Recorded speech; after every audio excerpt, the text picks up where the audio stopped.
Salut à toutes et à tous, c'est Antoine, bienvenue dans cette nouvelle vidéo. Comme tu as pu le voir, j'ai repris le football, mais cette fois en futsal, avec les Girondins Football Club, d'ailleurs qui est un super club en Aquitaine, et on est premier du classement en DH. Donc pour te resituer un peu dans le contexte, qu'est-ce que ça vaut la DH en futsal? C'est très simple, t'as la Ligue 1, t'as la Ligue 2, et nous on est en DH. Pour l'instant on est premier du classement, et on veut prétendre à la montée en Ligue 2 l'année prochaine. Donc c'est pour ça que cette année on fait une grosse année, et malheureusement je peux jouer très peu de matchs futsal parce que j'ai des disponibilités assez restreintes avec Natural Evolution. J'ai soit des vidéos à faire, soit beaucoup de montage, soit des rendez-vous ou sinon des coachings, mais j'arrive à me libérer. Et justement samedi dernier, samedi à 15 h, on a joué contre la Châtaigneraie qui eux sont deuxième, et c'est une ex-équipe de Ligue 2, donc ils sont descendus avec 2-3 ans si je dis pas de bêtises. On a joué contre eux, ça a été un beau match et j'ai fait une prestation assez convenable, une prestation intéressante, et par chance ce match là a été filmé et je me suis dit directement ça peut être du contenu pour la chaîne. Et vous me demandez souvent, Antoine, on aimerait bien voir des vidéos de toi dans les buts. Et bien écoutez, c'est l'occasion, j'ai fait un montage de mes plus beaux arrêts durant le match. On se retrouve à la fin de la vidéo pour un petit débrief et je vous souhaite un bon visionnage.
Le score final de ce match a été de 0-0. Ça a vraiment été un match serré de bout en bout. Et pour en revenir un peu sur les demi-temps, sur ma prestation, tu as vu en première mi-temps, un moment, j'ai fait un arrêt et directement derrière, j'ai crié « Ah !» Alors pourquoi j'ai fait ça?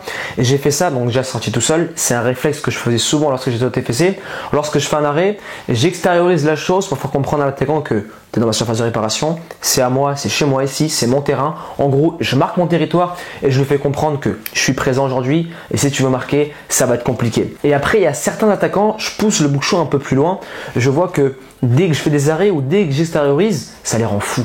Ils veulent absolument frapper à chaque fois, ils veulent tirer très fort au lieu de faire la passe ou au lieu de placer. Et moi, je joue de cela avec eux et je les fais complètement sortir de leur match. Et bien sûr, j'arrive toujours à rester bien concentré. Ensuite, pour revenir sur le match, tous les arrêts qu'il y a eu, ça a été presque que des arrêts réflexes et des arrêts de position. En futsal, ça va tellement vite qu'il faut absolument ne jamais rester dans le but, toujours gagner du terrain, se mettre en place, prendre position et boucher le plus d'angles possible. Ce que j'ai essayé de faire, car j'ai vraiment pas l'habitude, c'était mon 3e match de futsal dans ma vie. À un moment, tu as vu le dernier arrêt que j'ai fait dans le match, juste avant le poteau qu'on prend à la dernière minute. Et là, je peux te le dire, que si je prenais ce but, j'allais vraiment être dégoûté du match, car tous les arrêts que j'avais fait avant, ça leur aurait servi à rien. Je sors sur le joueur qui est sur le côté, donc il dribble, il arrive à faire la différence, il fait un gros pointu, et je la prends ici en pleine poitrine. Et quand j'ai vu la vidéo, je me suis dit, oh, en fait, on dirait vraiment que j'ai pris le ballon dans le visage. Je vais pas te mentir que quand j'ai pris le ballon là, je suis resté self-control, mais j'avais un peu mal quand même. Et je me rappelle dans la douche, j'avais la trace du ballon sur les pecs. Et dans le vestiaire, on m'a charrié et ils ont vraiment rigolé. Ils m'ont dit, Antoine, t'as pas mal?